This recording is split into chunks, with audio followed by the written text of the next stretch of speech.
moments will be lost in time.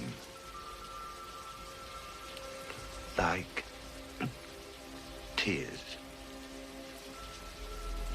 in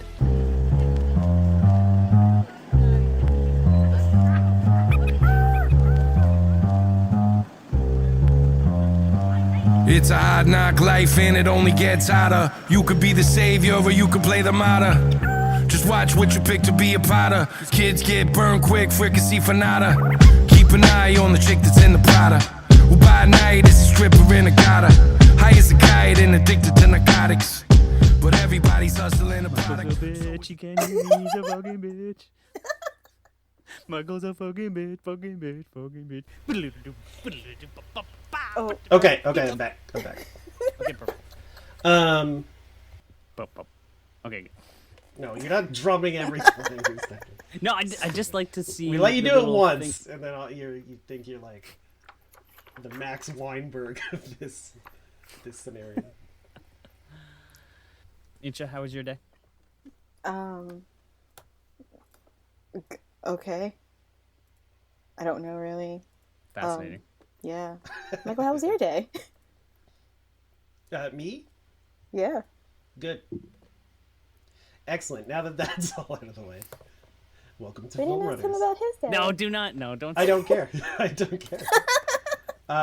Welcome to Film Runners, the podcast where we watch a movie that at least one of us hasn't seen before. I'm Michael, and this is Tim and Insha. Hello. Hi. Hi. And this Tim, episode how of was Film your Runners day? is No, okay. this episode of Film Runners is sponsored by Enamory.com. Fine art, paintings, and prints from creative couple Aaron Samby and Ashley King. Use code RUNNERS10 at checkout for 10% off your first order. They did a really cool picture of from our Phantom of the Paradise episode, so check it out. Yep, that's enamory.com, ENAMORY.com. All right, Michael. It was a Michael Yep. pick this week. Classic Michael pick. Yeah, I picked Gone Baby Gone. It's a 2007 film, the directorial debut of Ben Affleck. And it's an adaptation of a Dennis Lehane book. It's like a mystery crime film. Yeah, it's a about mystery thriller. Yeah.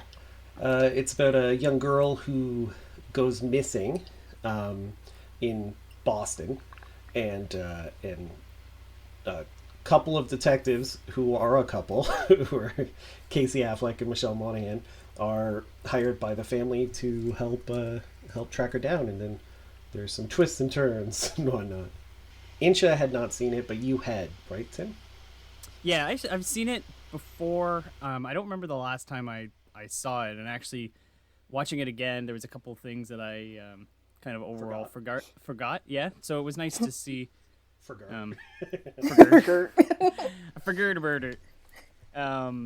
Yeah, so it was nice to revisit this one.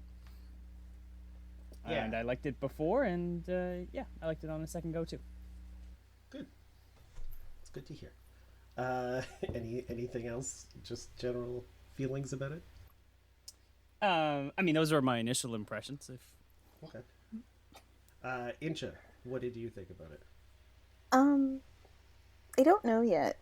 I liked it. I think it could have probably been a little bit more condensed, I think, but at the same time, I like the twist about it. It feels like a neo-noir, and I was like, yeah, this is a wheelhouse that I can get behind.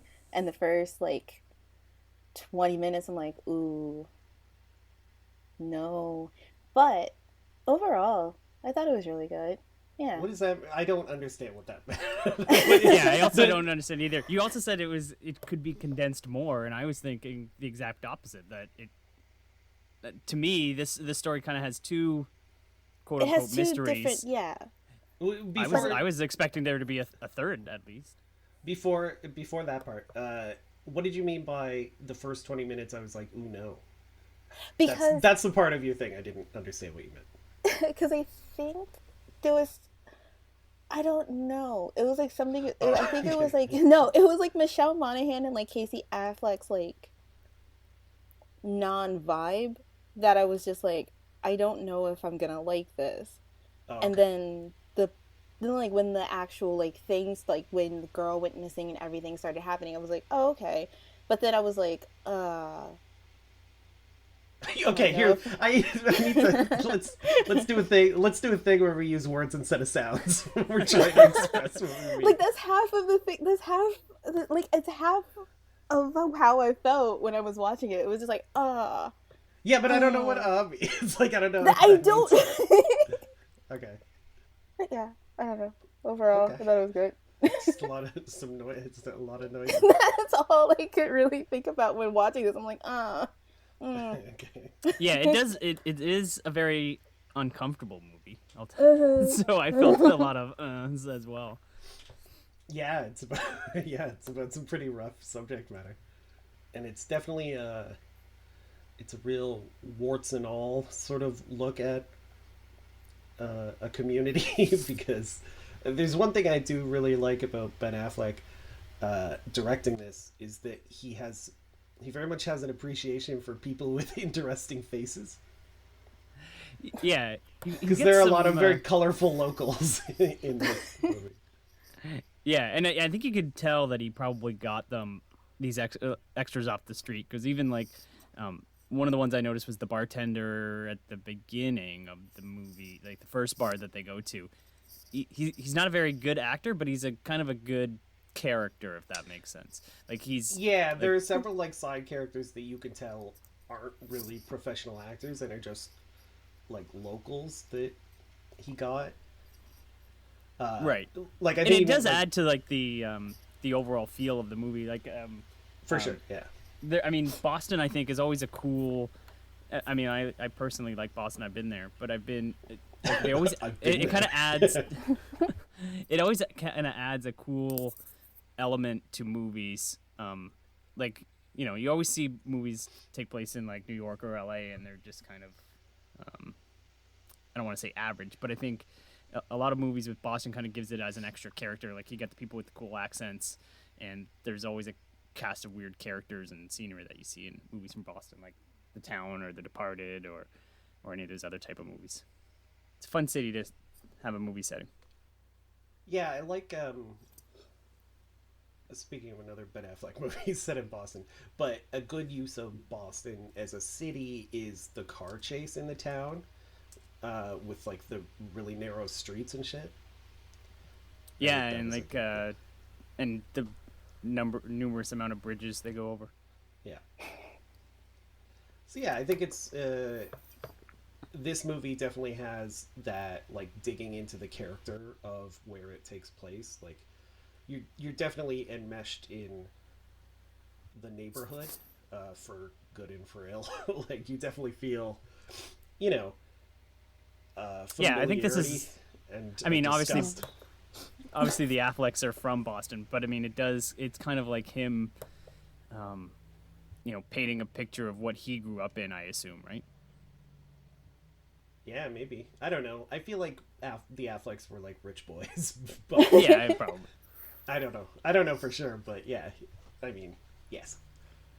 If they were, this is very well observed anyway. So I did have a question for you, Michael. Like this is, like Insha said, is a movie. Right.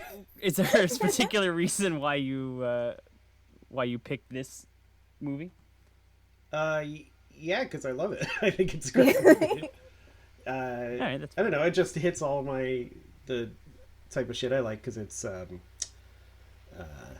the direction's kind of understated. It's a a detective mystery. I like colorful characters, like I said, and it's loaded with that. The acting's great, and it's a tough. And I think the big selling point for me of the movie is that it's morally an interesting film. Like there's no easy answer at the end about what happened. Yeah. And that's what I love about it. Yeah, I was gonna ask that too, maybe a little bit later, but we can go now. So So that's obviously a thing I was gonna ask too, because it's a very interesting topic. But I'll just go over quickly what happens in the movie, just in case. But anyone should watch it. Like, I don't give a shit if you haven't seen the movie and we ruin anything for you. this is a spoiler filled show. If you get through the first 10 minutes of this show and haven't seen the movie, that's on you. Yeah, I always hate in directors' commentaries when they're like, well, I don't want to ruin it for somebody who's watching this for the first time. And I was like, fuck anyone who watches a movie for the first time with the director's commentary on. Insane person. Insane. That's an insane a crazy person. Deserve to have it ruined. Yeah, so they go through the investigation, and at first they think, because the mom's a piece of shit and stole money from a drug dealer, that Amanda was stolen by a drug dealer.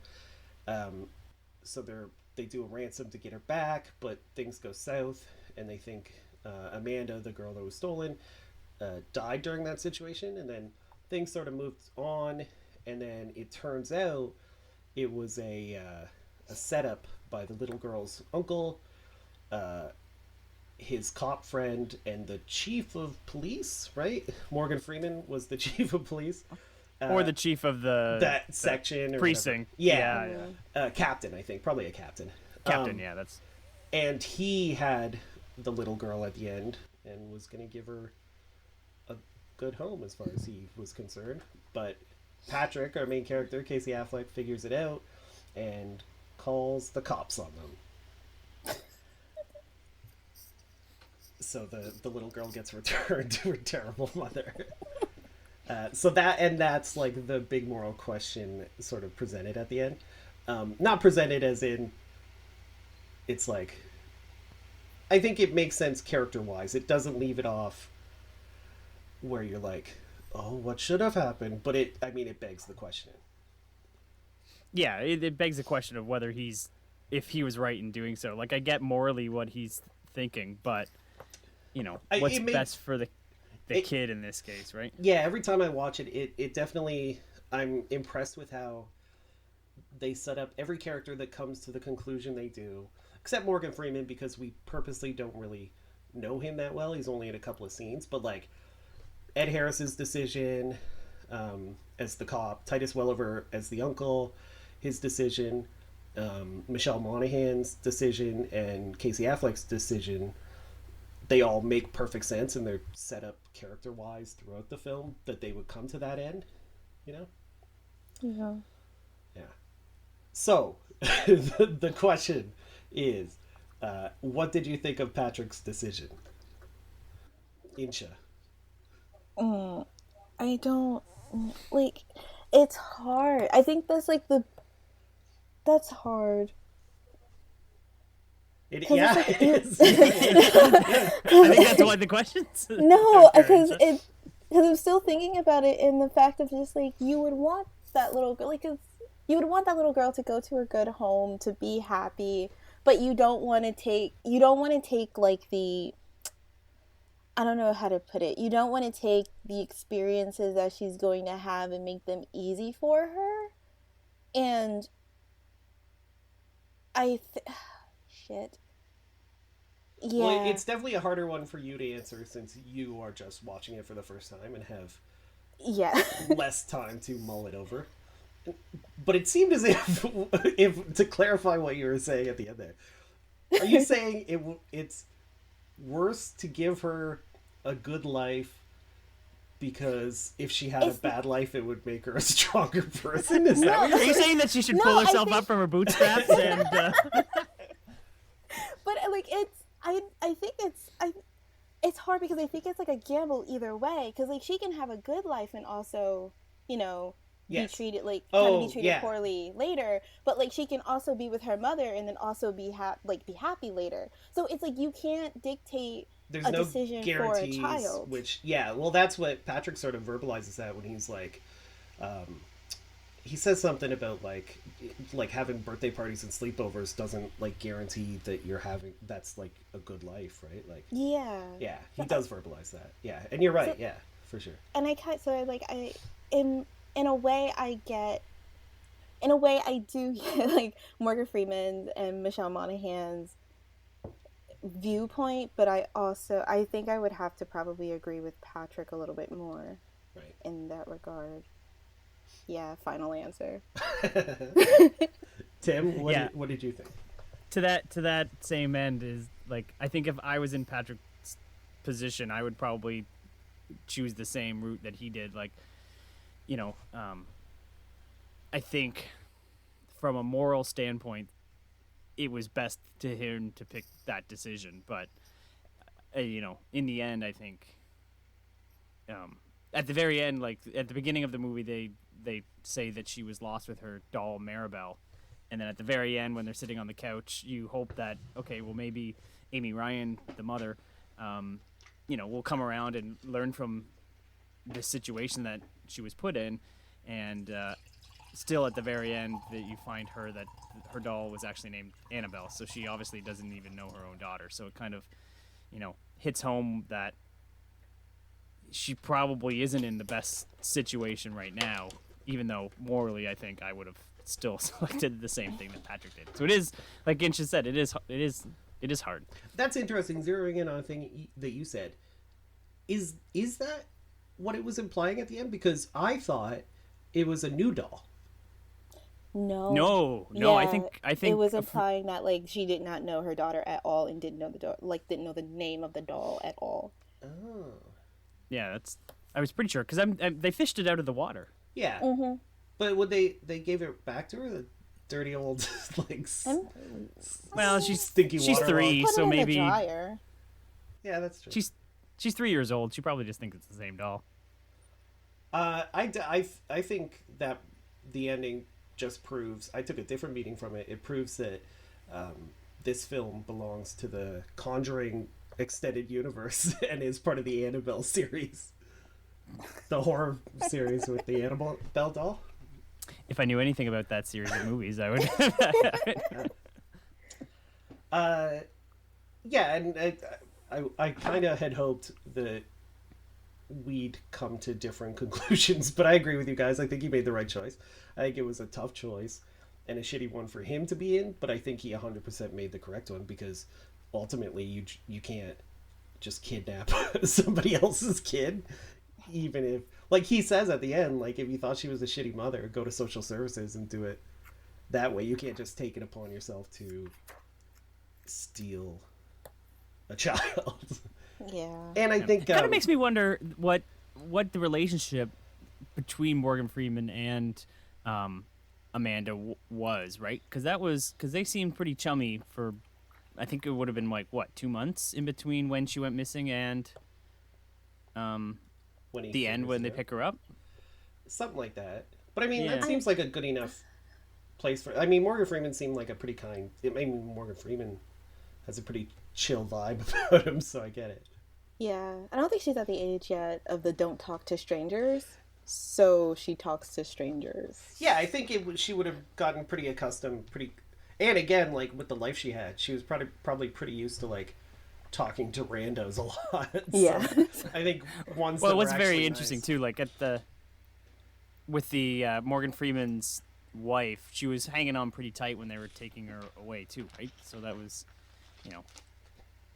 well, it kind of shows that there was some sort of bond there somewhere. It would have been nice. I mean, well, obviously, I don't think it would be good for the movie. They lost their own child, right? So it was like another kid getting taken away from them. Yeah, I think it's not. It doesn't make for a better movie, but I would like to have seen. I would after the movie, I would like to see more between Morgan Freeman and Amanda. But obviously, like I said, that doesn't make a very good movie. Just it is funny. Sorry, go ahead. No, I think if you showed that, then like the movie we'd probably side with Morgan Freeman and Michelle Monaghan, and be like, yeah, she should definitely stay here. Mm-hmm. No questions about that. Yeah, it would take away all the moral quandary of it, probably. I think a big part. I feel like Casey Affleck knocks that speech out of the park at the end when he's telling Morgan Freeman like what he's doing and why. and he makes it very convincing, and that helps. And I think there's also a subtle, but I think he does kind of mention it, implication that like it's a class issue too. Like just because Morgan Freeman and his wife have money doesn't automatically make them a better fit for her. You know what I mean? Like I think there's some looking down on Amy Ryan's character, even though obviously, and it's a bold choice to make your like quote unquote sympathetic victim the most frustratingly annoying character in the film. But there is a lot of like looking down on her, and it's like, you know, she had a shitty life too, like Titus Welliver said. But I don't know, it's tough. What was I gonna say? Yeah. Oh yeah, oh sorry. I was just gonna say, but if I don't know if it did a lot of taking home like planting home the class side of it, because I mean Titus Welliver and his wife, they weren't the rich people either, but they had a number of scenes where they were taking care of Amanda in a good way, right? Like, so they didn't have a ton of money, and they could just show, and they were trying to show that she could have a good life with them too. But right? that is them. That is the movie showing that.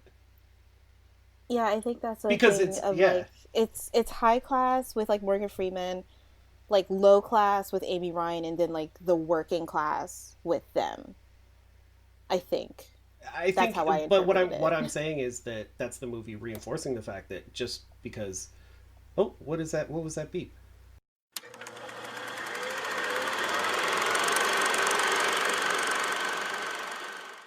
Okay, so I was saying that I think what you were talking about is displaying the thing I'm saying, where like just because they're not rich doesn't mean they can't give her a good life. But that's not, I mean, Titus Welliver and B didn't kidnap Amanda and run off to raise her. They kidnapped her and gave her to a rich couple, right? And that's what Patrick is saying is like, I mean, both situations would be wrong, but in this situation, it seems pretty clear. It's like they're saying because they're quote unquote better or classier people, they'll give Amanda a better life. So you mean, okay, I get what you mean. Like, so from Titus Welliver's point of view, he thinks that just because they're wealthier that they would give her a better life, right? Yeah, I think he also just thinks. I mean, I think that's a sort of part of it that they don't really hammer home, and they don't really need to. I mean, another part of it is that he just wants Amanda to generally have a better life, and they seem like a good couple for sure. But he wouldn't have gone through all this for like a couple who they're like, oh, she'll have to be in daycare a lot because we both work and we have to blah blah blah, even though they'd be perfectly nice people too. You know what I mean? Like, yeah, I get it, but I mean, at the other side of the coin, he even says that, you know, he was more of a father than she was. Yeah, but then he also went through the kidnapping and giving her away, right? Like, well, that makes me wonder why he did it in the first place, I guess. Right? Like because his wife, they say that she was she couldn't have kids. Yeah. Yeah, it does seem like a situation. What's her motive? What is his motivation to give it to Morgan Freeman instead of just keeping Amanda for himself, right? Because he thinks not she's a thing. Yeah, give it to her. Did I miss something, or is that like? I guess that was my question. Is that like what was his motivation to get her away from her mom, to get her away from Amy Ryan completely? Yeah. Because he knows. I mean, well, that's the thing, is that there are other ways they could have gone about it. They could have gone to social services, and since Titus Welliver and B are relatives, I mean, although he did time in jail, I think, right? So who knows? But they could have gotten custody of Amanda through that, but he just, came up and with they a kind plan of to live kidnap under her. this. They live under like the same roof too, right? So that would have been a probably harder custody battle to fight. Exactly, like, and that's another thing that sort of leads into the class point, is the fact that they don't have the resources to do it the right way. Yeah. Like, how could they get a lawyer? Could they move away from Amy Ryan at all. Like, yeah, I don't know. It's tough. And like, whereas Morgan Freeman's character has more options, but they all still chose the worst option. Right. But a thing that annoys me throughout the movie every time I rewatch it is how fucking high and mighty Ed Harris and Morgan Freeman act around Casey Affleck. Because the entire time I'm like, you have the fucking kid. Don't talk shit to him. Yeah, it is funnier to see on a second watch where, obviously they're trying to cover their tracks. And Yeah. that's why they're trying to do it. But Yeah. It makes sense why they'd be so, like, aggressive. But when Ed Harris is like, that kid's death is on you, you fucked it up or whatever, when the meeting with Cheese goes south. So here's the thing. I was going to wait till the end, but I'm so excited I want to talk about it now. Tim, the John Wick scale. no. This I knew has that to was be a 9 or a face-off, right? No, but it's like an 8. Like I gave it an 8 on the scale. Yeah. I like how Cheese delivered the line. Like it, Yes. but it was. Yes, And his that delivery makes is... Yeah, so that made it less cheesy, and I think that's why it's lower on the scale than. No, Cheese Face saying Off. it made it more cheesy. That's true. But that begs the question. Doesn't he call himself the Cheddar Man at one point? Which is so funny. If he does, I missed it. So how do you pronounce, like, if you were to say what movie we're gonna watch, would you say Gone Baby? Gone? Gone Baby Gone. I say Gone Baby Gone, I think. I don't know why, but... Gone Baby Gone. Oh, yeah, Ed Gathegi? Is that his name? Something like that. He delivers the hell out of that line. Because when he read that, when he got the part, and he read that in the script, he was like, this is going in every fucking trailer of this movie. Yeah. You got my money? You leave that shit in the mailbox, Sonya. I swear, you feel me? Some other motherfuckers let full rub on them. I don't play scrimmage. But I don't fuck with no kids. And if that girl only hope is you, well, I pray for her. 'Cause she's gone, baby. Gone. He was probably so excited, and he kills it. But I love it every time, because I'm like, Tim, I bet Tim hates it. Oh yeah, I hate it. It was terrible. But So good, there we you got go. it. We got one. We got finally one on the scale in a good position. Yeah. In a good position. No more road games. No more giving anything below a John Wick. below a John Wick. We got one. Yeah. Speaking of great deliveries, Ed Harris outside of the hospital when he's like kind of drunk, I thought he fucking knocked it out of the park. I love Ed Harris so much. And he's, like when he's talking about that whole monologue about planning the evidence and shit. That was the right thing. Fucking A! You gotta take a side. You molest a child. You beat a child. You're not on my side. If you see me coming, you better run because I'm gonna lay you the fuck down. Easy.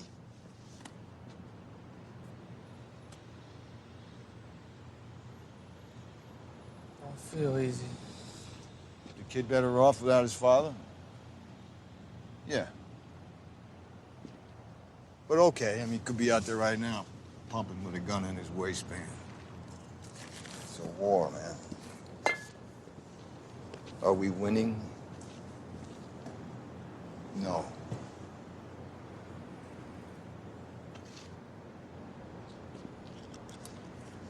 Would you do it again? Cliff Corwin Earl?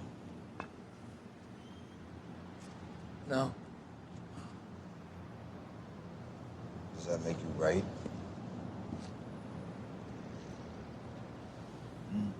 I don't know. It doesn't make you wrong, though, does it? Yeah. Oh yeah. He's very. I mean, he's really good in it with his monologues, and Casey Affleck has a few, so he does pretty good at it too. It's a fantastic cast, and this movie and like Kiss Kiss Bang Bang, which was sort of around the same time, made me like a huge fan of Michelle Monaghan, and she deserves a much bigger career than she has. Like, Yeah, I was trying to look through. Like, she's one of those people that you see a lot, but can never pin down what you've seen her in. So I had to look. I'm just like, oh, I know her from something, and then looking at her, filmography, I'm just like, I guess I remember her from these movies. she was in Source Code too. She was great in that. But she's mostly just Tom Cruise's wife in the Mission Impossible movies now. Yeah, and even then, barely. Which is sad. I mean, I think she's fantastic, and she does a good job of making her side of the argument like compel. I mean, she gets the easy side because her side is, I don't want this fucking neglectful drug addict mother to look after this sweet innocent child, which is a pretty simple thing to get behind. But she does a great job delivering it. You know what else does a really good job is when Ed Harris's partner gets shot outside the crack den. Like when he starts to like, when he starts to like tremble while he's like holding his neck. When he just like sits down on the porch. Yeah, it's so good. Like there's no dialogue in that at all. I don't even think there's any background music. It's just like silence or it is, yeah. And him doing that, it was so good. That whole scene and the scene prior to it when Bubba, played by rapper Slane, who's great in this, when he takes Patrick into that house, that scene, and then when Ed Harris and the other cop go in too, is horrifying. Just the whole house is fucking disgusting and horrifying. Yeah, that was one of those. That entire section of the movie was one of those ones where I said, I did the Insha noise throughout.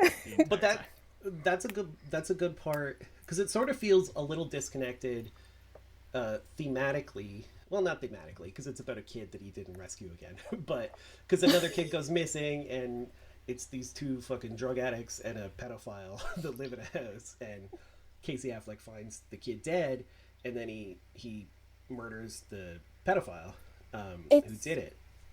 It's what? Weirdly it's like weirdly brilliantly, like that whole sequence is like really brilliantly done, because it's like it kind of, you feel in a way like I felt like Casey Affleck's like kind of just like hesitation and also anxiety about like turning a corner, seeing the bed, and like the blackouts kind of work for it too. Yeah, where and it's then sort like of stuttery, where it's as if like he's about to pass out. Yeah, like he doesn't want to remember. He doesn't want to realize what's happening, and us as the audience don't want to either. So it like cuts out parts of it. Like and even like that click before you like fully see what happened to the kid, you just see his face, and then he shoots the dude. I'm just like, ooh, that's so good. It's very well shot for sure.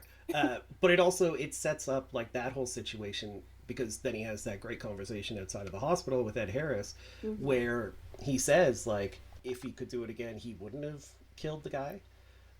So it sets up his decision at the end that, like, he has a certain rigid set of morals, and when he went outside of that, it didn't feel right.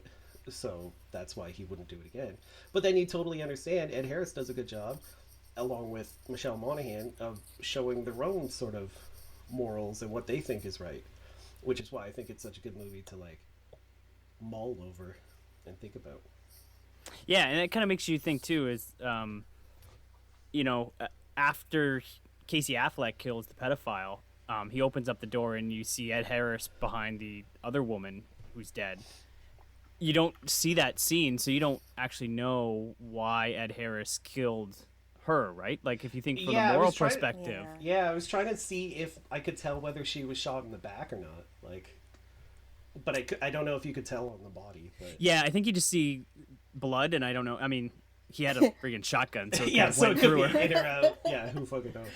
But I mean, that's kind of adds to that, right? Like if you now absolutely. that you know that Ed Harris is the bad guy, did he shoot her kind of like Casey Affleck killed the pedophile, right? Well, I mean, that's what makes it a tough question too, because it's like Ed Harris isn't really a bad guy. He just made some shitty decisions, but did he make shitty decisions? Like, well, he was gonna kill Casey Affleck and Titus Welliver in that bar. No, he was gonna kill Titus Welliver, I think. mostly. No, I think he was gonna kill Casey Affleck too, because he was onto him. Yeah, but he didn't. I think he mostly went there to kill Titus Welliver. Yeah, sure. Yeah. But yeah, yeah, for sure. But again, that's what I mean, and that feeds into Patrick's decisions, because he's like, oh yeah, if you end up being cool with somebody just kidnapping another person's daughter, like, will you eventually end up being cool with killing two random innocent people because it might compromise that? Like, how far do you bend before you break, right? Right. In that scene too, one of my favorite things in the movie that happened was when Casey Affleck had the gun in his face and he says, Amanda McCready was taken by Remy. Oh, fuck, Jesus! Yeah, because he's like, oh man, I'm gonna get my brain explode out. You should learn to keep your mouth shut. Shut the fuck up, for Christ's sake! Just keep talking fast. I didn't say nothing. Close your eyes. Fuck! Remy Brisson. Amanda McCready was taken by Remy Brisson. Oh my God! Amanda McCready was taken by Remy Brisson. Wait! Remy Brisson. What's all about God me? damn it! Remy Brisson. Amanda McCready was taken by. I told him we took it for ransom. I told him. I told him, Remy, please. I told him we took it for ransom. I did it. I don't remember what other movie does something like I've seen it a couple of times where like they deliver a line and then just swear uncontrollably in those situations, but Yeah. I know I've seen it at least once before, and Yeah. I always really enjoy those.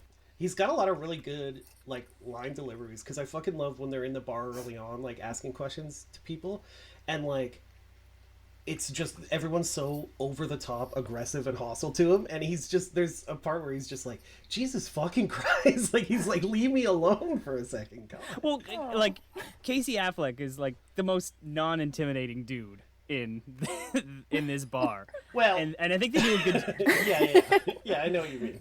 But like he does a very good job of like and I think even the movie does a very good job of showing like, yeah, this guy's not like he wouldn't be the muscle in any of these situations, but he has a gun, so Yeah, what's the bartender say to him? A little light in the ass to be talking shit or whatever. Yeah. Because he's just such a little wisp of a man.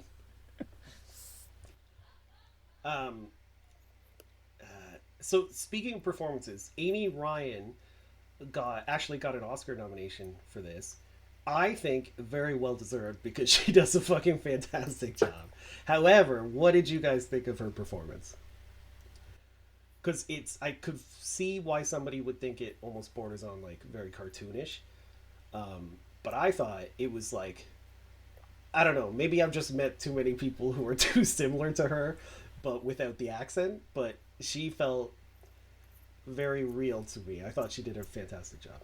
like, are you trying to say that she did? It's like she's good at her performance, or you think she's doing like too much of a caricature? I'm saying she's good, but I could get why somebody would find her too much of a caricature. Right. But I think she's realistic. Yeah, I think she's realistic in most of the film. The only part that I think she turns into the caricature is when they're riding in the car together. Oh, I like that part. Yeah, I like it too.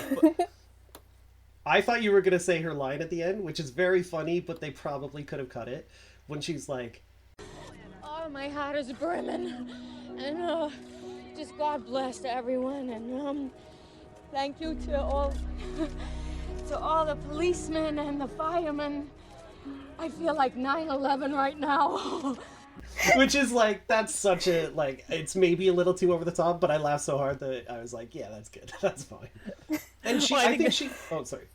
I was gonna say, I think that's appropriate for her character to say something stupid like that. Yeah, she's a fuck up, and she does a great job with it. And I actually think she's surprisingly, like, sweet at the I mean, she's still a fuck up at the very end, but when Patrick is, like, over there, and she's going on the date with that guy, I think you sort of see a really nicer side of her. Yeah. Yeah, but you still hope that, like, I don't know.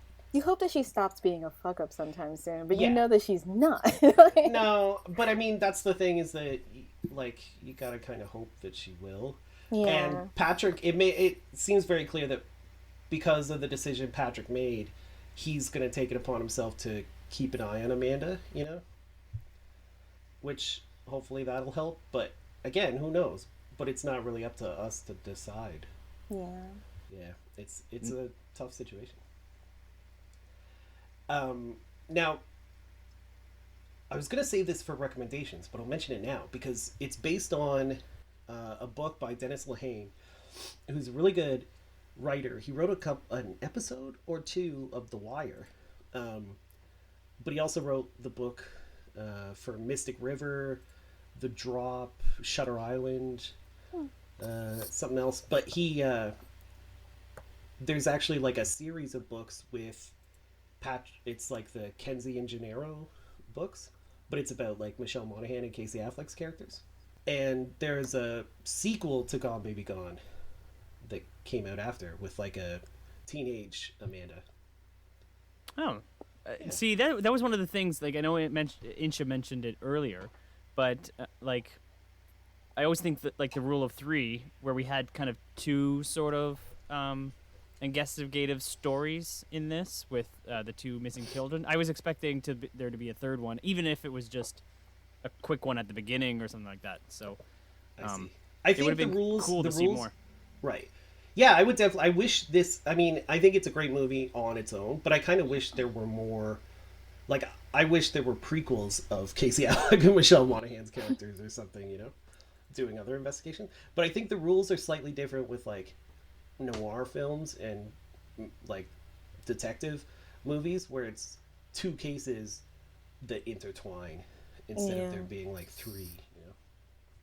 And to Inch's point, I was actually surprised when I saw it was like under 2 hours. I was surprised because it felt like not in a bad way, but it feels like a heftier movie than that. And I don't know if I would have wanted any more than what we got. I think it's like good at its length. Like it didn't feel too much or too little to me.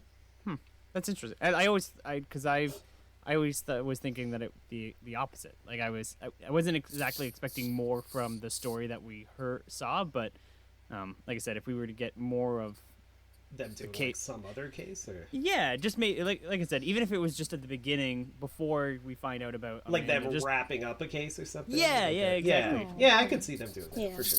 But again, I think that I also have the same that same sort of yearning for that, in that I wish there were more of these characters. I really liked the two of them. Yeah, maybe that's the thing, is that I just enjoyed their characters enough that I wanted to see them do more. But I mean, I guess they even say at the beginning that they don't usually do missing persons, missing kids cases. Like if we could have gotten like a skip out on shit. Yeah, like a 20-minute quick in and out. Hey, Your here's them looking for somebody. Yeah. Them looking for somebody who was, didn't make a car payment. Yeah.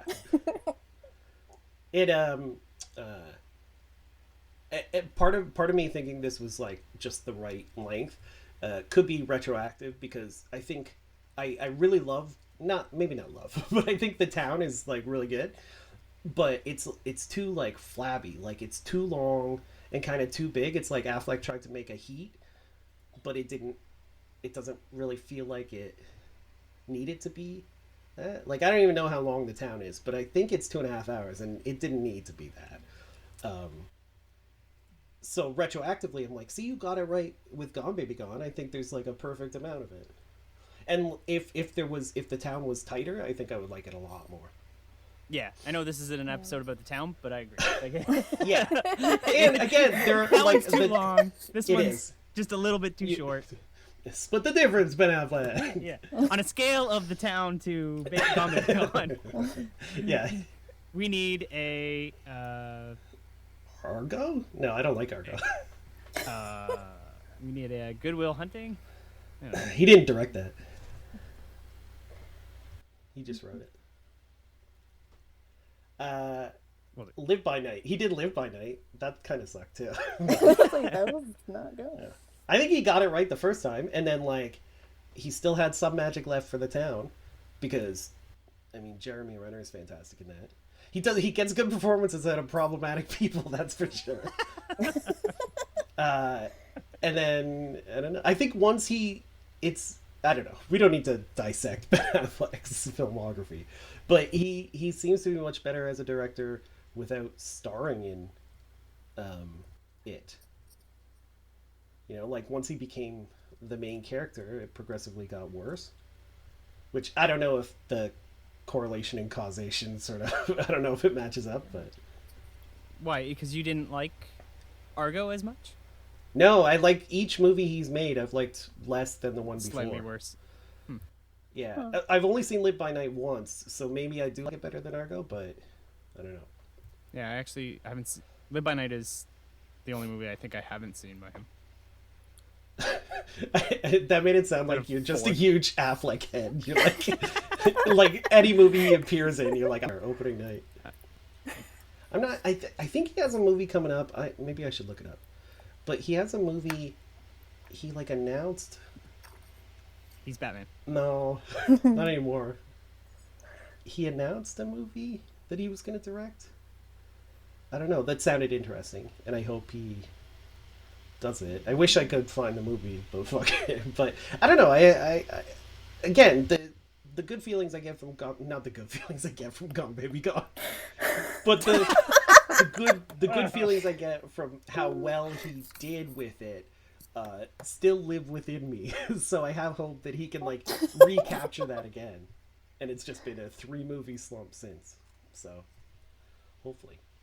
You think he's got one more in the tank that he's gonna knock out of the park? At least, like maybe it did feel like Warner Brothers was kind of investing in him to be their next Clint Eastwood, because Clint Eastwood basically has a blank check with Warner Brothers. Like they'll let him make a movie every once in a while, whatever movie he wants, and that's how after The Town made a shitload of money, it felt like they were setting up Affleck with the same sort of deal. But then Live by Night sort of tanked, and but Clint Eastwood has some stinkers too. He did American Sniper, man. Let my boy Affleck live. Oh, this is a really funny line, and I'll cut it in here. But when Titus Welliver, when he's being asked about her cocaine use, and he's like, I think she does a little coke. How much is a little? I don't know. A few times a week, maybe. I mean, how much is a lot? A few times a week's a lot. That was really good. Also, Titus Welliver's mustache is maybe the best character in the entire film. It's so good. Makes me want to have it so bad. It's a fantastic mustache. I love it so much. It's so like perfectly cartoony. It's like that's ridiculous, but I totally believe that it's actually his mustache. Ed Harris looks a lot different in this movie than I like. I don't know if he has a rounder face in this movie or if it's the goatee that's throwing me off. I thought he had if I just seen him a little bit older. I thought he had a sharper, boxier face than I was used to. Oh, really? Yeah, okay. I think he just looks like a narc. Yeah, he does. Like the goatee and that like the flat top sort of hairdo. It made him look like a Frank Miller character to me. I didn't get rounder, but yeah, he does look different for sure. And it could be that he's 13 years older now. Then what? Oh, now when this movie was. Yes. Okay. I think you meant. I thought you were referring I think to the last thing when Gone Baby Gone came out, and I was like, "What is your frame of reference for Ed Harris that took place in 1994?" Oh. I guess The Rock. When did The Rock come out? No, that's no. When Truman Show came out, that was early 2000s. No, that was late 90s, I think. Okay. We could look it up, but fuck it. We won't. No, my frame of reference for Ed Harris recently is Westworld. See, I think his face is... I mean, it's definitely cragglier in Westworld because he's older. But the bald head makes his face round. I mean, once you get rid of the bald head, I don't know how you can say his face is rounder. You know what you gotta watch? A Film Runners classic, Knight Riders. Have you ever seen that, Tim? No, I remember listening to that episode of Film Runners, and it seems like a movie that's up my alley. So I don't know why I haven't watched that movie. You're telling me you have some knights on motorcycles? Yes. That's I don't know why. Yeah, but you're not known for your motorcycle love. I don't know why. But I'm in for my Knights. shining armor, and LARPing. Yeah. Oh yeah, you're right. The LARPing would tell it for sure. I think it's the best movie about LARPing. And role models. Role models. Role models. Yeah. Role models is actually funny. Well, Hold on. You're saying the best movie about LARPing. Name another one, Michael. There's a documentary called Haxon or something, and I haven't seen it, but There's also The Wild Hunt. The Wild Hunt is great. LARPing is a fantastic. And there was an episode of King of the Hill where they went to a Ren fair. That's kind of like LARPing. That's right. Yeah. Yeah, you're right. It's a very, you know what? As far as I'm concerned, every movie set in the LARPing world is a banger. So I don't know why they don't do more of them.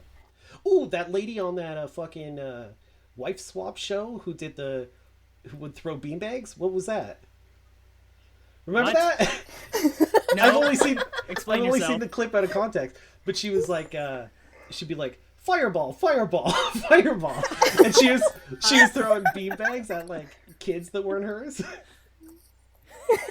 And weirdly, this connects to this because isn't Wife Swap Amy Ryan's character's favorite show? No. Was it? I think so. I think she goes over to Dottie's and watches Wife Swap. I saw Jerry Springer on it on the TV at one point. No, but when Titus Welliver is talking about when Amanda first. Yeah, I know it. I remember the scene that you're talking about, but I don't remember what I they think they said. say Was it Wife Wife Swap? Was Wife Swap around? Yeah, back then? 2007. Yeah. Yeah. I don't think it's around now. So what do you mean back then? Well, does this movie? Well, Yeah, it does. oddly, I think this movie takes place in the I don't. 90s. It doesn't. No, It doesn't, but I feel like it The does. book came out in '97, but so it takes place in the '90s. Amy Ryan's like casual use of like the Oh my hard God. R and the soft A is kind of like early 2000. Yeah, it's. I think it's a good. All the casual bigotry with their language is a very good. Ass. No, it's not a good ass. But you know, it's like it's a very honest character depiction. You know, like you know, Casey Affleck says the R word when he gets upset, and they throw around the F word a shitload. So, and I think that's the thing with Boston, though. Like most Boston thing movies, with Boston. the F word gets thrown around. This is hilarious because you were like, I fucking love Boston so much, and you're like, that's the beauty of Boston. They use slurs all the time. All the time. What was I gonna say about? Oh, that little boy who comes by Oh on my his God, bike. I love Hey, Tim. go fuck your That's mother! so funny. It reminds me of the scene in Insha. It reminds me of the scene in Mitchell when Mitchell gets in that argument with the kid at the. Oh, Yeah. You're lying through your teeth. Buzz off, huh? Buzz off. Buzz off, kid! No, I was gonna say Amy Ryan's friend Dottie in the movie. She seems like another person who was like maybe a Boston local that they really liked and put in the film.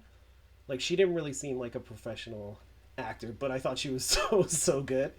Like in the scene when Titus Welliver kicks her out. Yeah, and she has like again interesting face. Yeah. Like, and it's not a bad thing. I think that's what like some of the best movies in the 70s was when they realized like, oh yeah, like ugly people are interesting too. I felt like I wish the guy from The Wire was in it more. God, Michael yes. K. Williams. Thank you. Yeah, he should have been. But it's very funny too, the part when Casey Affleck and Michelle Monaghan are like brought to the police station, and you see him walk them in for a second silently, and it's like very obviously him, and then he isn't in it again. In my head, I was like, he's in it again, right? Because I was like, I distinctly remembered him in like a cop uniform at the funeral, and I was like, yeah, he talks to Casey. Yeah. But I was like, what a weird part if that was just him, like silently walking them to a thing. But yeah, I mean, Michael K. Williams is fantastic. Yeah, he's really good, and I think they show him around, like you said, that scene, and he has one talking part in the movie, and then that's it. Yeah. He had me yearning for more Omar. Yearning for more Omar. You were like, when is Omar coming? Yeah, he's good. He's great anytime he pops up. Insha and I were watching The Sopranos recently, and he has a very small part in an episode, and she got so excited. Yeah, I love him. So cool. Yeah. Forget about it. Yeah. That's the part. He pops in and he says that. And the studio audience laughs and laughs. Speaking of like smaller parts, what did you guys think of Bubba, the drug dealer friend of Casey Affleck? Oh, I loved him. I thought he was great. So cool. Yeah, he's fantastic. I definitely gentle soul. What? I said gentle soul. Well, lovable guy. Just because he looks like a giant baby, I definitely wouldn't say he's a gentle soul. But you could definitely tell why he gets a much bigger part in the town. Because he is a very, like, he's got such a good presence. Like, he's just so easy and charming. Like, but then immediately when he gets the gun pulled on him, he's just cold and intense. Yeah, he's good. Yeah. And him walking around the house and and Mr. whatever his name is, Bubba. Yeah. Excuse me. He's like, yeah, you're excused. Yeah. Yeah, it's so funny when he just starts like looking around their house casually. He's a rapper apparently, like a local Boston rapper. And I don't think I've heard any of his music, but I'll listen to a couple tracks, and if I hear a good one, we'll end the episode with that. But if I don't, and it ends with different music, I'm sorry, Slade. I still like you as an actor. I did hear, and I was happy to see speaking of a small part too, I was happy to see the guy from Breaking Bad, Hector. Oh, yeah, Tio from Breaking Bad. You say Uncle Leo? No, Tio. He does kind of look like Uncle Leo. No, that's not what I said. Tio from Breaking Bad. Yeah, Mark Margolis, I think is the actor's name. Yeah, is the drug addict. I always have there's like a couple line readings that I always get from this movie that get stuck in my head. And one of them is when Titus Welliver is talking to them in the bar, and he says, it's when he's talking about the story about Amanda being left in the car, and he's like, I was holding her, trying to help her get to sleep. My little Amanda. She was so hot. She felt like something just come out of the oven. Like a fucking pot roast. And it's like, no shame to Titus Welliver, but I don't think, like, because he knocked it out of the park, but I don't think anyone could say, like a fucking pot roast while they're crying without it sounding ridiculous. Yeah. But the other one was when the wife of the drug addict wife was like, where's my fucking whizzer? It's like just calling Coke whizzer is so funny to me. Patrick, shoot this bitch.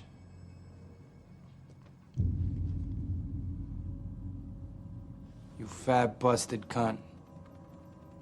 You put a gun on me, you better use it. Just give us a fucking whizzer! I mean, it's full of great performances. I fucking love this movie.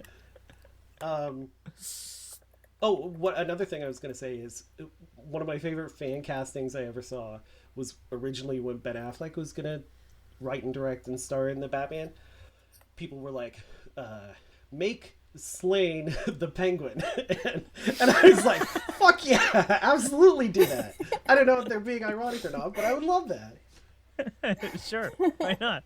Even if it was just like the what was it? Is that shit? I'm screwing it up. But like the Harvey Dent character, where Harvey they were Dent? Two-Face. In the but in the first Batman, doesn't Lando Calrissian play Harvey Yes. Dent? He does. And but he's not actually Two-Face. No. He's not. Yeah, He got right? paid. So like, I was just gonna say He got paid Two-Face wages. No, but he did get he got Two-Face. he did get paid for Batman Forever because he had a thing in the contract they signed that he got to play Two-Face if they ever used him, and they went a different way, a white guy, and so they had to pay him to not use him. Same thing actually with that movie with Marlon Wayans or Sean Wayans, one of the Wayans brothers, got paid. He was originally going to be Robin in the movie, but they cut it out, or they decided to go a different way, but he still got paid for being cast for it. Batman Forever loved paying black people and never putting them on the screen, is what I'm saying. But sorry, finish your thought. You want Slane to be I was just going to say, like, no, I want Slane to be whoever the Penguin was before he was the Penguin. He was always the Penguin. Yeah. No, he was Mr. Tuttlesworth. No, Oh, he Oswald was Mr. Cobblepot. But that's his Cobblepot. real name. That's not who he is before he's the Penguin. Yeah, he was always the Yeah. penguin. Was he? Yeah. Mm-hmm. Sorry. He doesn't the guy like fall into a vat of Penguins? No. penguins? A vat of small fish. That's so cute. No, haven't you seen Batman Returns? Yes, I've seen. And I think most stories, he's either like a crime boss or like a rich Yeah. freak or whatever. And either way, he was always Oswald Cobblepot, and people call him the Penguin because he looks fucked up. And again, Slane, fair. you don't look fucked up, but you would be a cool. Slane listens to this, I'm sure. A lot of angry tweets from Slane incoming to the Film Runners Twitter feed. That would be amazing. Oh well. I do like him, and that's another reason why Ben Affleck needs to direct more movies. Cast him and shit. More Slane? Exactly. He's really good in The Town. He might be my favorite performance in it besides Jeremy Renner. Jeremy Renner's so good. Rebecca Hall's in that. She's really good too. She's another actress like Is she- Michelle Monaghan who deserves a much bigger, better career than she actually has. Insha, you've seen The Town, right? No. Oh my god. I'm gonna pick The Town, not anytime soon because it's too close to this movie. And But I'm sure you're one of these very days- excited because we made clear we think it's worse than this one. No, it would be an interesting one to talk about, so that's... Here's the thing. Is it worse than this? I don't know if I would say it's worse than this one. It is Like- to me in that I like Gone Baby Gone better. But... That's fair. Like, but I think they're both different movies. They are, yeah. I watched one, and then a And- few years later, the other one came out. Yeah. But they're different style of movies. Yeah, and it's hard They're to not the exact same compare movie. apples You're to right. apples. I mean, yeah, if you're getting into a whole existential conversation about the subjectivity of art, then yeah, nothing is better than anything, I guess. But I'm saying I like Gone Baby Gone better than The Town, so I think it's a worse movie. I think it's still a really good movie. I think I can compare two different movies. Like, it would be stupid if I was like, The Town's a worse movie because it doesn't have a little girl being kidnapped. That would be stupid. Like, if I... Then why'd you say it, stupid? to prove how dumb it is. I'm not judging it on the same merits, but... I like The Town judging better. it... I thought you said it was... And, I changed my mind. No, that's fair. But it would be silly if you didn't like this one because it didn't have a bank robbery.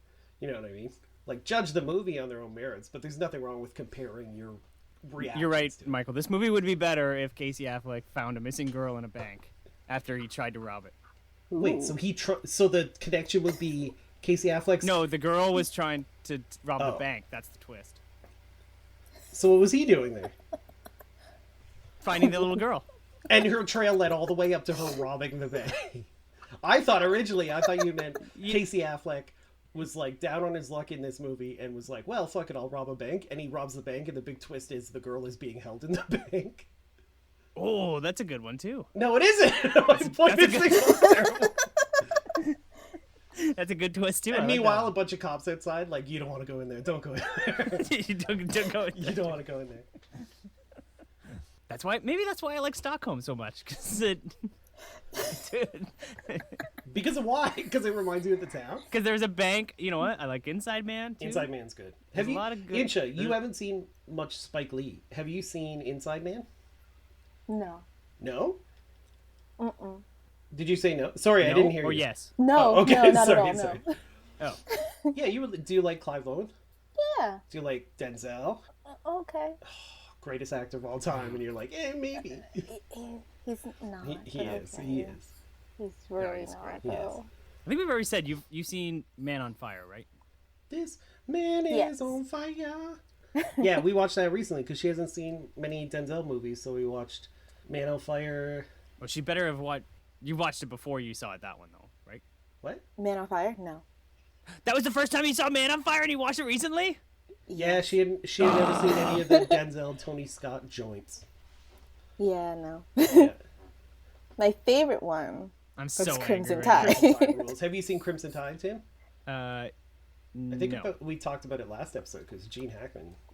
Yeah, because Gene Hackman yells at it. Yeah. It's very good. It's Gene Hackman and Denzel like facing off against each other in a sub. So so got good. our boy James Gandolfini. It's got Viggo Mortensen. It's fucking awesome. I am livid that you watched Man on Fire recently. So would you have rather she never watched? It's like if you didn't watch it when it came out, don't watch it ever. Sorry. No, not until I pick it for an episode of Film Runners. Yeah, you can't pick it unless we do one of the theme weeks where the rules are suspended. Yeah. Sorry. Hmm. Well, how's she supposed to know? I mean, it was good. It is good. It would actually be interesting to discuss because, for one, I didn't know that Tim was this passionate about Man on Fire. Love Man on Fire. And Insha had some criticisms of it. Yes. So it would have been interesting to hear you guys argue about it. And now we'll never know. Fuck it, make it a double episode. Let's go another hour. Man on Fire. So this Tony Scott movie came out in 2004, I think. No. Does anyone have any more notes? Nope. Insha? No.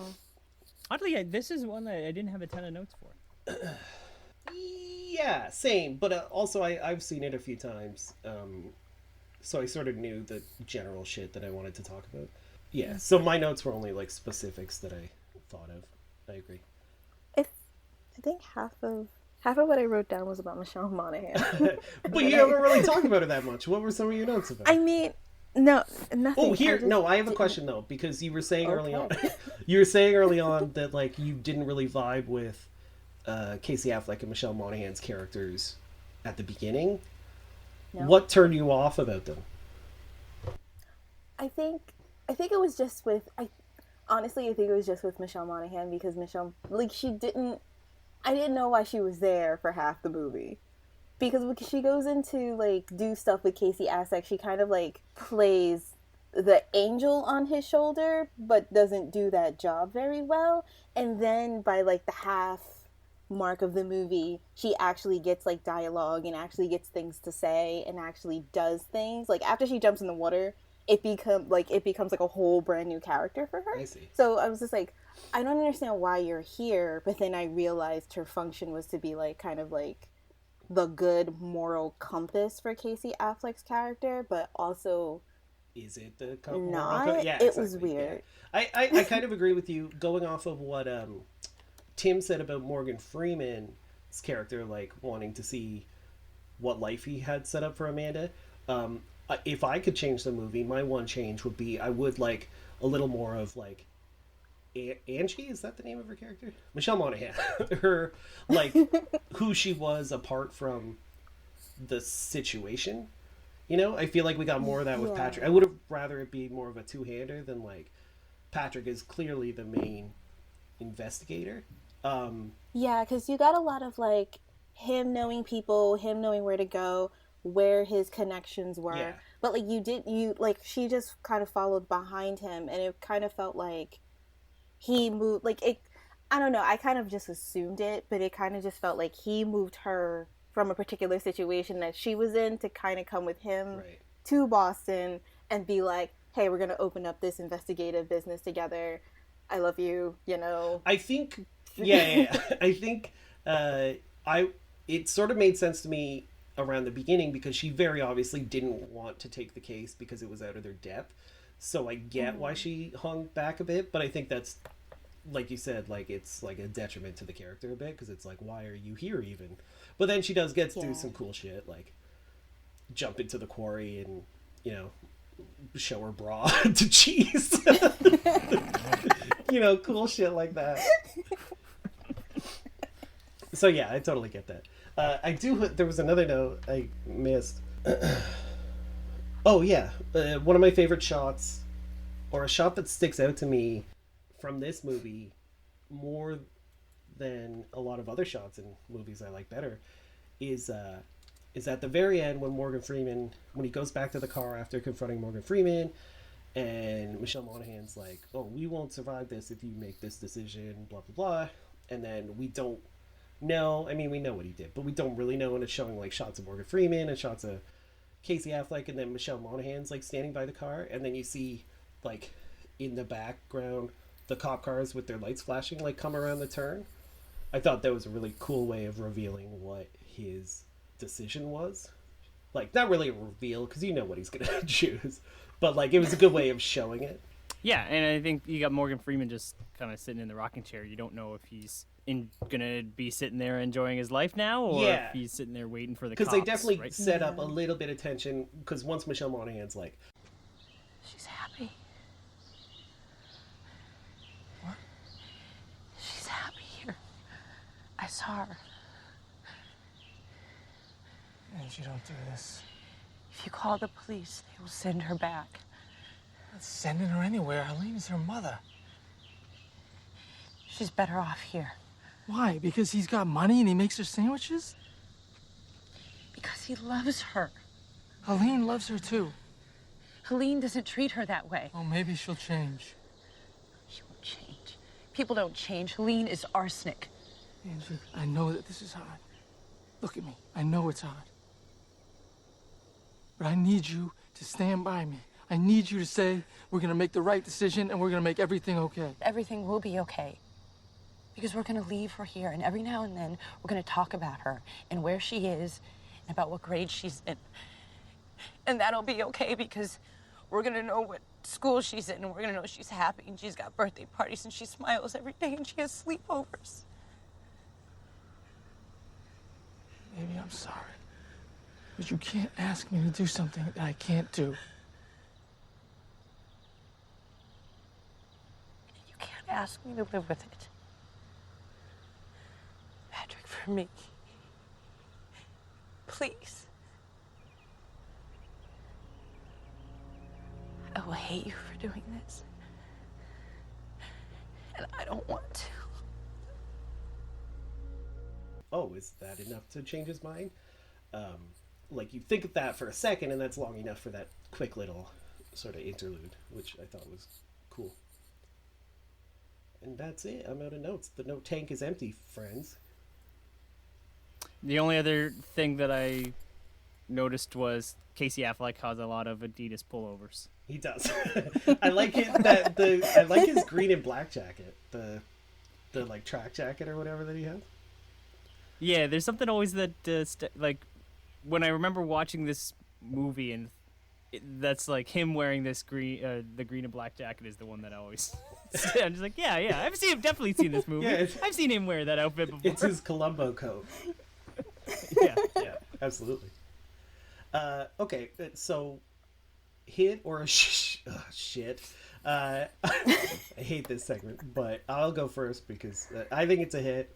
I think it's great. It's one of my favorite movies from that year, which is a pretty fucking loaded year. I think it's 2007, right? Hold on, let me double check, or I'll look like a fucking idiot. 2007. Yeah, that's a year where like No Country for Old Men, Zodiac, Hot Fuzz.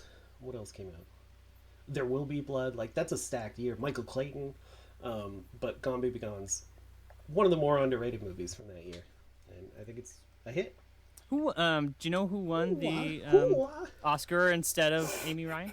No, but I can look that up while one of you guys says hit or shit. Yeah, okay, I will.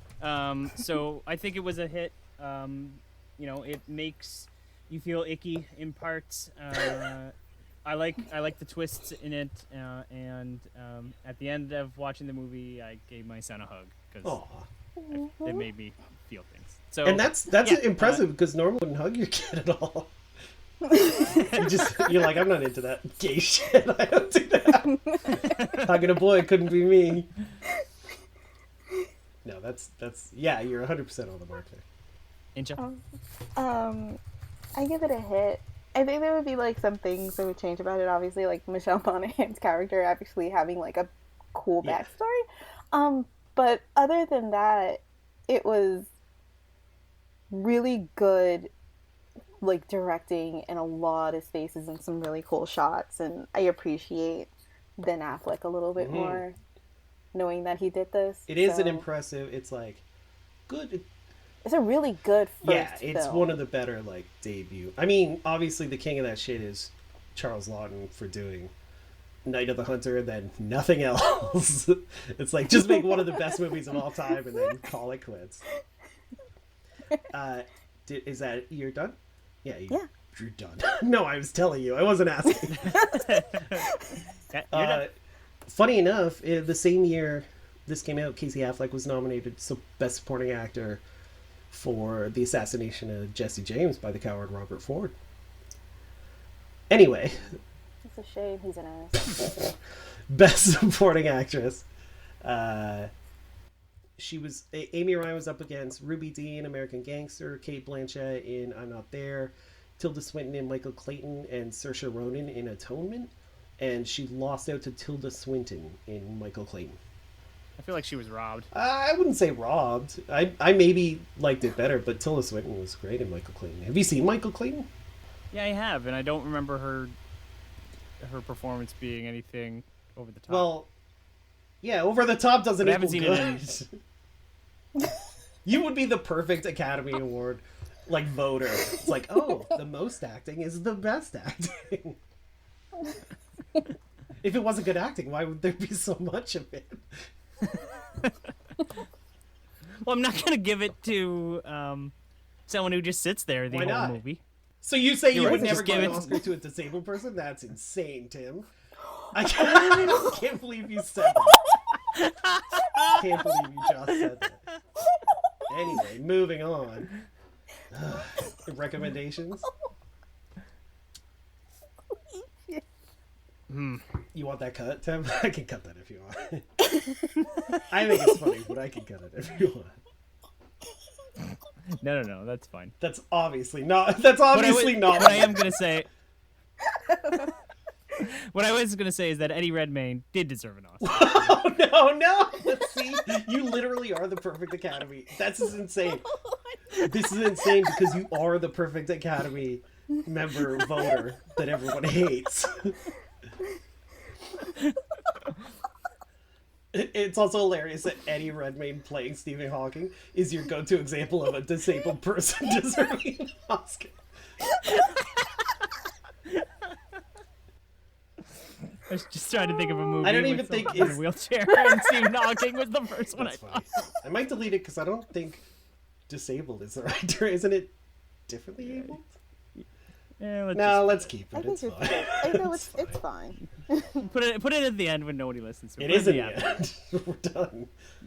Oh well, hold on. No. No, we should probably say so. Next week, we're taking the week off from a new episode, but you guys are gonna hear a episode that Michael and Insha recorded last year for Halloween. Oh yeah. Right? Oh, that's the thing we're doing? Yes, okay. That's it. Yeah, next week. Insha, do you read our group chat? No, not at all. Fair. I don't blame you. So next week is going to be Halloween 3. Yes, the Halloween without Michael Myers. And then after that, we're into our spooky picks. Yes. So, Insha, what are you going to... It won't be on the Halloween 3 episode. It won't be on the Halloween episode. I mean, we could put it in now, I guess, if you want to edit it. But we'll see. What's going to be your first spooky pick? Evil Dead 2013. Sorry, Tim. Oh, nice. This is going to be probably rough for you. No, that's, he likes that's you good. like the I'll watch that. Right? I like the 3 Sam Raimi. That's a good point. That's a good choice for Tim. Yeah, nice. It's a good start. Although, we'll see. We'll see. Okay, cool. Recommendations, Tim. Yeah, sure. Casey Affleck's a piece of shit, but if you want to see him again, you can watch Manchester by the Sea. Another one he's good in. I like that movie. Yeah. And if you want to see another movie that takes place in Boston, watch Spotlight. Yes, there were a couple of... Spotlight was a movie that reminded me of... or that I was reminded of watching this. And I think it has one of the same side actors. Like, you know the guy, like, Cheese's second-hand man? Which is a stupid thing to say. I think he's one of the... Yeah, he the guy who plays got molested and actually talks about it. Yeah. Yeah, that's right. Now that you say that, you're right. Yeah. Insha, recommendations? For Michelle Monaghan, watch the Mission Impossible that she's in. Mission Impossible 3. She's great. So she's great. She's good at Fallout. And also Mission Impossible Fallout, where she just like comes back and she's like surprised. Surprise, motherfuckers! I'm still alive. I lived, bitch. She like kicks that.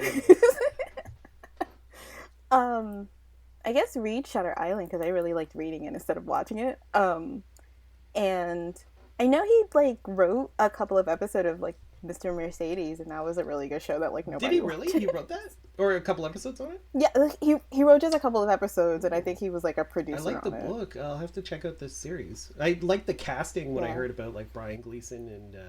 He's so good in it. Like he's oh my god, I'll have so to check good. it. And I guess watch like The Wire in general. But I guess watch episodes of The Wire. Well, and Michael K. Williams, right? He's a good writer. Oh yeah, Just The Wire in so general. good. Omar Coleman. Okay, Michael. Michael, recommendation? Michael? The Town, and... Didn't you just say you hated I it? didn't say that at all. I never said it. Yeah, you said. I remember you said that it's a terrible movie. Gone Baby Gone was a much better movie, and just spent like a half an hour Yeah, on like that. I'm going to believe the word of a person who hates the differently able. Now I should cut it just so that doesn't make any sense. No, this is all stay. What else? Oh, the Drop, which I think is underrated. It's based on a Dennis Lehane story. Stars Tom Hardy and James Gandolfini, and I think his last film role, and he's fantastic in it. And read the Kenzie and Gennaro books by Dennis Lehane. I've only read a couple that take place before Gone Baby Gone, but yeah, check those out. I really enjoyed them. There's a lot of the same flavor. And those are mine. And check out Slane. We haven't listened to his music, but you should. Yeah, and if it's good, you'll hear it now. And if it isn't, you'll hear Shipping Up to Boston by the Dropkick Murphys. I know the truth is that I'm on my own in this life. I gotta be ruthless, I know my opponents is right. What is it that I got left in my tank? Bet on myself with the rest of my bank. This passion and hatred, I smash it and break it, and I got my anger and effort to thank. What is it deeper that's driving me further? I couldn't sleep, I was high from the fervor. Haven't you heard? I got a nerve, I got a knack for surviving a murder. I'm coming back with a fever, you'll be believing soon. He's a goon, keep the ethos of a wolf and sheep close, but as soon as I see the moon, I'm full of greed and doom, deceiving. What does it even mean in tomb? I got a grievance, I can just leave it, boom. As soon as I leave the room, I'm on his craftsmanship again. I'm an assassin with the pen. This no accident, it's accessing, collapsing on your chin. I got an axe to pick again. You know the factions that I'm in. I've been a potter, poet, a prophet, preacher, a pusher, mostly a martyr. Closer to God, but the closer I get to my goals, oh, it just only gets harder. I got a hole in my soul. Shit, it's a salsa like most of Nevada. Maybe I'm supposed to just lay down and die. Maybe I'm supposed to do nada, but live with the karma that ain't even mine, and rose from the ghost of my father. The focus that jolted you out of Georgia's time, that you leave your demons behind, thrown in the garbage, on what you gotta. This is a journey of freeing your mind. Lonely survivor, feeling the tear of the thorn. That's where the spirit is torn. This is a serious wrong. All of this wrath, now I see where it is born. This is a tool, this is the fuel. This is the world so vicious and cruel. Sick and abused, give me the match. I got the flame to the wick and the fuse. Left with a desperate resolve, burn like the will of the sun. It's been a desolate haul. I got a feeling that I'm feeling no pressure at all. This is the thrill of the hunt. This is my testament, dog. Now there's redemption involved. Odds are 1,000,000 to 1.